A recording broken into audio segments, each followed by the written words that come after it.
I spent years raising my wife's son, games, projects, trips, but at his big night, he called me nobody, while his father showed up drunk and ruined it. So when college bills came, I closed my wallet. Yet the darkest part was still to come. My name is Robert, and I am 45 years old.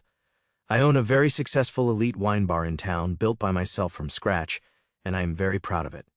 That bar introduced me to someone 5 years ago or so. I thought at that time Melissa was a bookkeeper I had hired to help manage the financial side of my business. She was smart, efficient, and had a quiet elegance that intrigued me. She wasn't just good at her job, she had a warmth about her, something that made late nights going over financial reports a little less tedious. At first, we kept things professional. She was new to the team, and I didn't want to overstep. But as weeks passed, I found myself lingering in her office a little longer, coming up with excuses to check on her work just to be near her. Eventually, I made the first move. "Let me take you to dinner," I said one evening after we'd finished reviewing the books. She hesitated a moment, then smiled.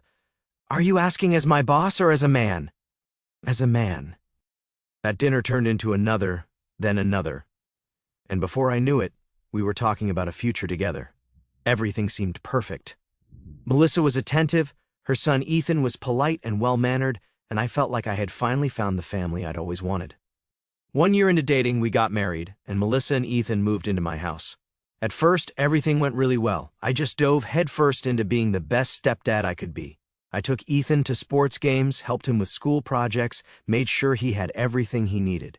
I paid for family vacations, bought him all the latest sneakers he wanted, and did my best to give him the type of life I wish I had when I was his age. He would see his dad from time to time, which, if I am being frank, I was never fully comfortable with, knowing what I did about the past. From what I knew, Kevin used to practically burn down their old apartment multiple times while drunk, which is why he lost custody in the first place. But Melissa had insisted it was important for Ethan to maintain that connection and that his father had gotten sober. "He's still his father," she'd say whenever I voiced my concerns. "Ethan needs to know his dad still cares about him. The one time I saw him at a school event, he didn't appear sober to me. There was something about the way he swayed slightly while standing still, the way his eyes couldn't quite focus. But I kept my mouth shut. After all, who was I to interfere?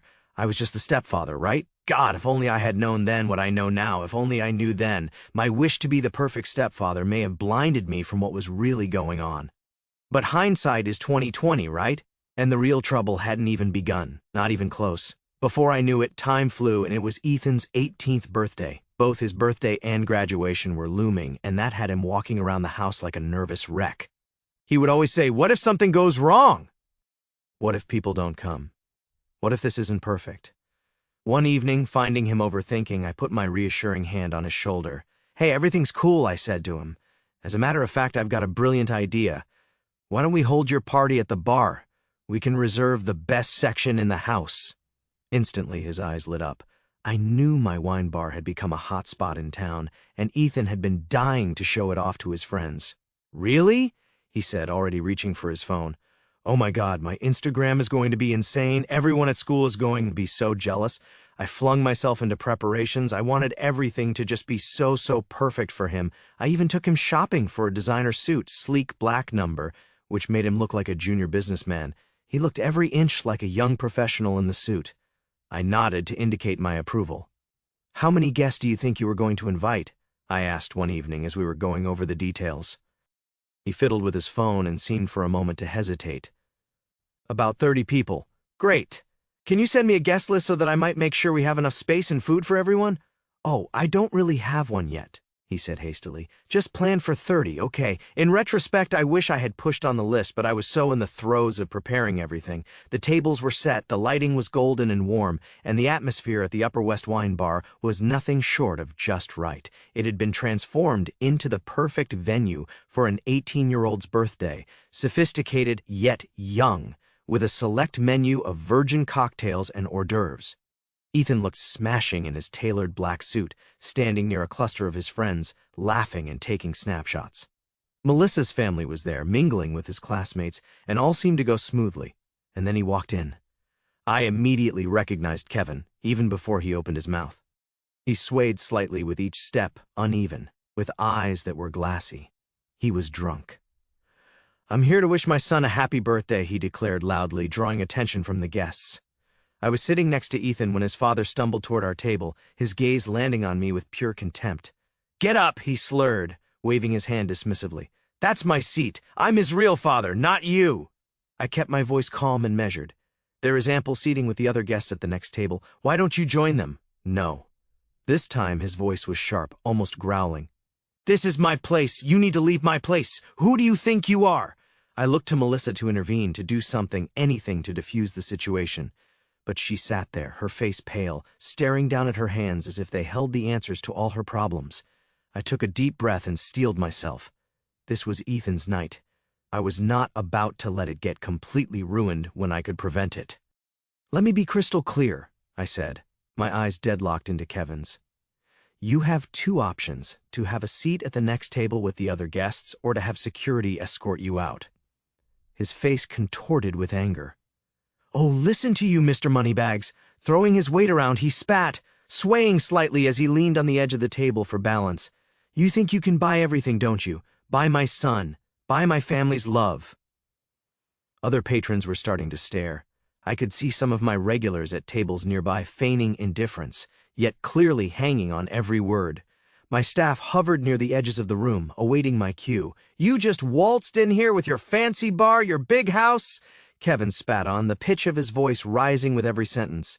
"Think you can replace me just because you've got money? Well, guess what? You can't buy family." With that, before anyone could react, he reached out and pitched a plate of charcuterie onto the floor.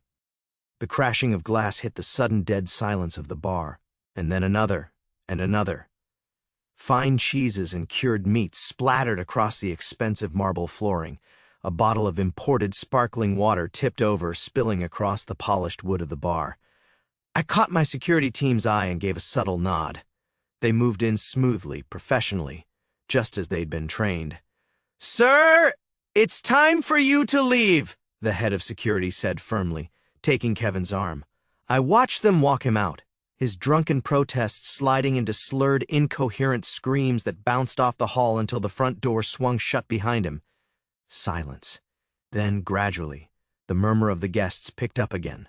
I rose and donned the brightest owner smile. "Really sorry about this, ladies and gentlemen. Please let the evening go on. Drinks are on the house." It didn't ruffle the feathers of the regulars who are used to it. After a few minutes, they went back to their conversations. But at our tables, Ethan's friends and family sat there. The whispers were constant.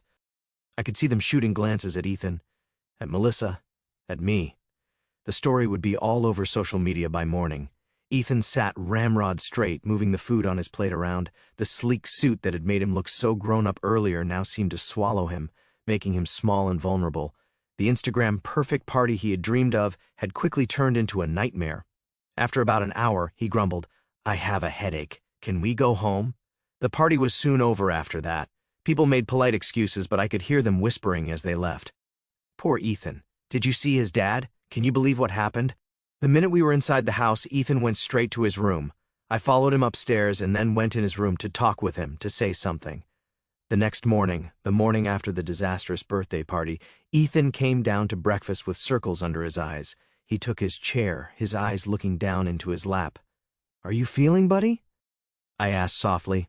"Fine," he grumbled to his cereal bowl. And that was that. One word. The days to follow were like living in some sort of ghost house.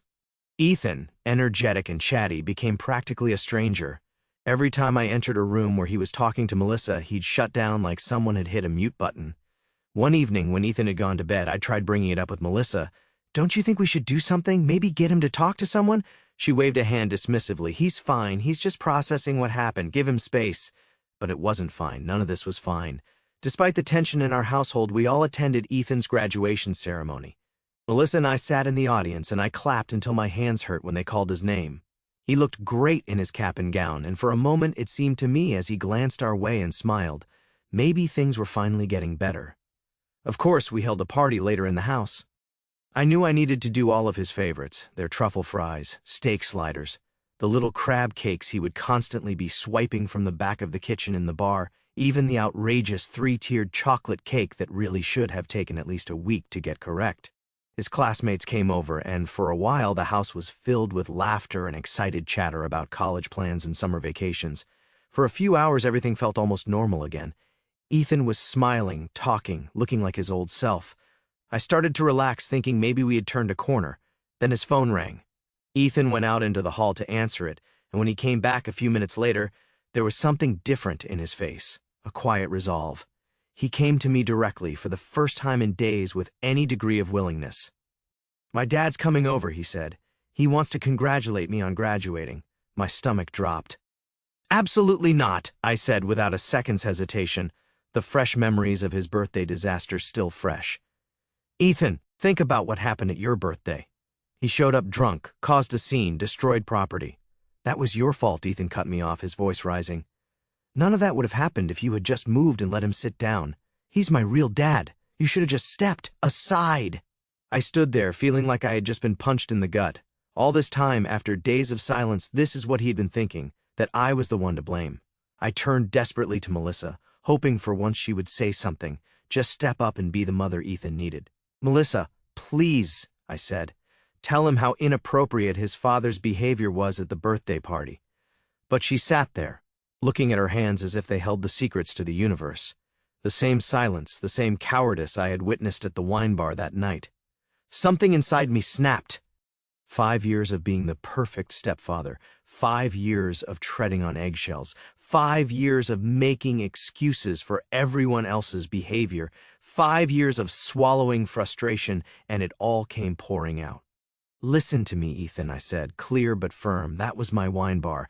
I set that whole party up for you. I got you that damn designer suit you wanted. I did absolutely everything to make that night. That night. And your dad? He arrived drunk, publicly shamed you, and now has property damages.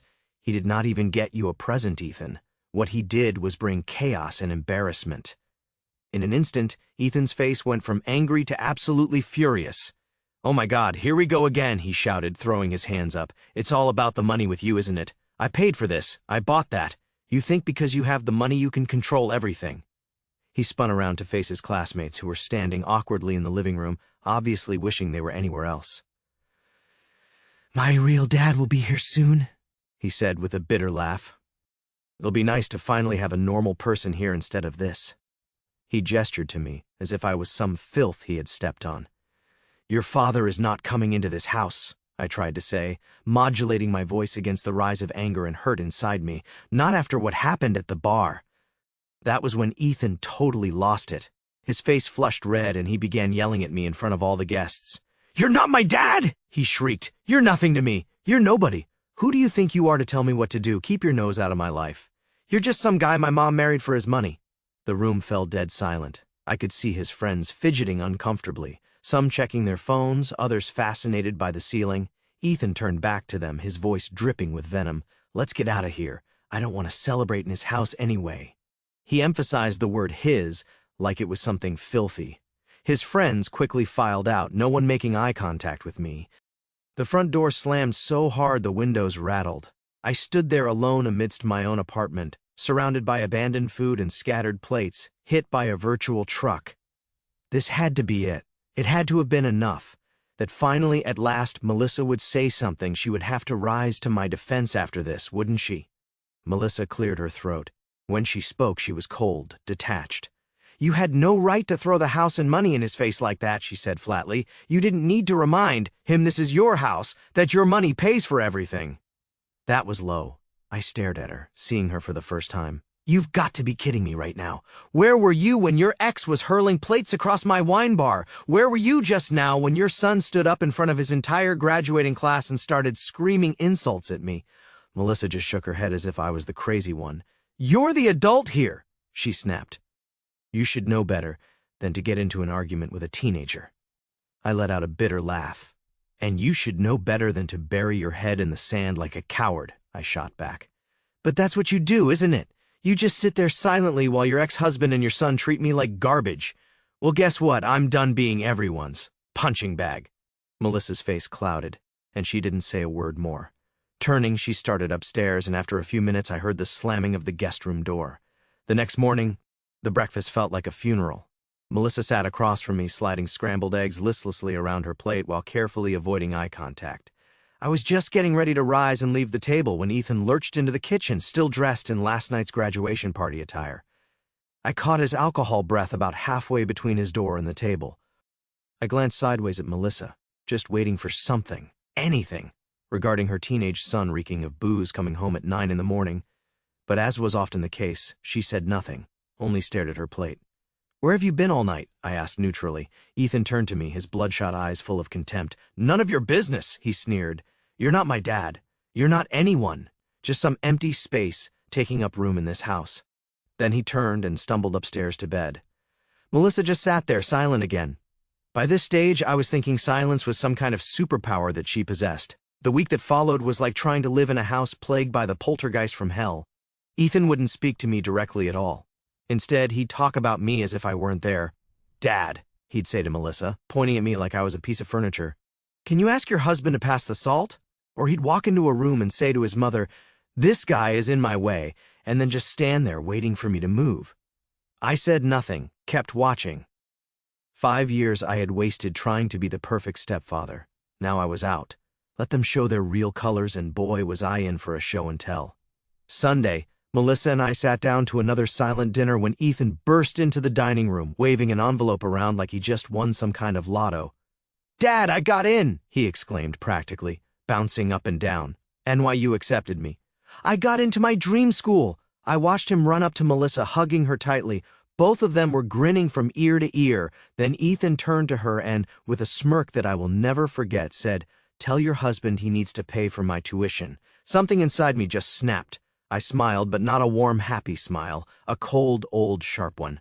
"I won't be paying for your college education," I said clearly. "You've made it very clear that I'm not your father. I'm nobody, remember? Well, guess what? This nobody's wallet is closed. Why don't you ask your real dad to pay for college?" Ethan's face went an alarming shade of red. "You vindictive piece of shit," he started, shaking. Tears brimmed in his eyes, but I felt nothing. "You're doing this to punish me. You're just evil." I stood there, feeling strangely calm as he hurled insult after insult at me. It was like watching a storm through a window. I could see the chaos, but it couldn't touch me anymore. "Mom!" Ethan whirled to Melissa. "Make him pay! He has to pay!" Melissa cleared her throat, adopting that patronizing tone I had grown to hate. "Come on, honey, quit joking around," she said to me. "You know you need to pay for Ethan's education." I pushed my chair back and stood up. "I've made myself perfectly clear. I will not pay tens of thousands of dollars in tuition for someone who spent weeks telling me I'm nothing to him, someone who treats me as if I don't exist in my own home." Then I turned and walked out of the dining room, Ethan's screams following me up the stairs. I could hear him throwing what sounded like another spectacular tantrum, plates crashing, chairs scraping, theatrical sobs, like father, like son, I thought grimly. I sat in my bedroom listening as the chaos downstairs slowly died down, but I knew it wasn't over. Melissa would be up soon enough, ready to play her part in this family drama. Sure enough, about 30 minutes later, my bedroom door burst open. Melissa burst in, red-faced with anger. "I'm sick of it," she spat at me. "Sick of you and your games. You need to grow up and pay for Ethan's education." I looked calmly at her, where I sat on the bed. "No, you and your ex can figure out how to pay for NYU. I'm sure between the two of you, you can work something out." Melissa's jaw tightened. She started pacing the room like a caged animal. "You're being completely selfish. He's just a teenager, for God's sake. You're the adult here. You need to be the bigger person." I watched her, remembering all the time she had used that same argument. "Be the bigger person, Robert. Let it go, Robert. He's just a kid, Robert." Always making excuses, always smiling, nodding, and opening my wallet as they treated me like dirt. I took a deep breath and slowly let it out. "A teenager who's old enough to know better," I said quietly. "A teenager who has made it very clear how he feels about me. Why should I invest in his future when he has shown me nothing but contempt?" Melissa stopped her pacing and slowly turned in my direction. Her expression was cold. "Fine. Then let me make this simple for you. Either you pay for Ethan's education or I'm filing for divorce." She clearly expected me to cave, to break down, cry, or beg her not to leave, to pay instantly. That is what the better man would do, right? I shrugged. "Okay, get divorced." The expression on her face was almost comic. Her mouth opened and closed a few times, but words wouldn't spill out. Apparently, she had not expected me to call her bluff. "I will call my lawyer first thing in the morning," I said, my voice firm. "Until then, you and Ethan can start finding yourselves a new place to live." Melissa said nothing but stood looking at me almost for the first time. Finally, with no words said, she turned and left out the door, closing it quietly behind her. The next morning I came downstairs to find Ethan already at the dining table, waiting for me like some sort of ambush. The scene was perfectly staged, Ethan with his red-rimmed eyes, Melissa with her carefully practiced look of concerned authority. "Honey," Melissa said, smiling that manipulative smile I had somehow never noticed before, "we've all had a chance to calm down and think about things." Ethan nodded profusely, like a well-bred puppet. "We all just overreacted yesterday," he said, his voice dripping with honey. I stood in the doorway, feeling a strange sense of clarity wash over me.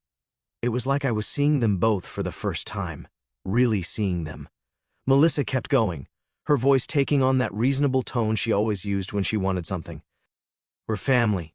Families fight, but they also make up, and since you were the one who escalated things with this whole college situation, it would mean a lot if you took the first step toward reconciliation." Ethan jumped in right on cue. "Yeah, and if you helped with tuition, it would show that you're really sorry and want to make things right." I almost laughed. They really thought they could manipulate me this easily, that all it would take was some fake remorse and rehearsed lines about family. "Actually," I said, pulling out my phone, "I just got off the phone with my lawyer 5 minutes ago. The divorce papers should be ready by this afternoon." Their expressions changed in a flash. Ethan's fake smile vanished, and his face showed shock. Melissa's face turned that familiar shade of angry red. I turned to Ethan. "Congratulations," I said flatly. "You won't have to deal with your not-dad interfering in your life anymore. Isn't that what you wanted?" Ethan burst into tears, real ones this time, not the calculated ones from before, but I was done being manipulated by teenage tears. Melissa sprang to her feet so hard her chair almost toppled. Without another word, she stormed upstairs.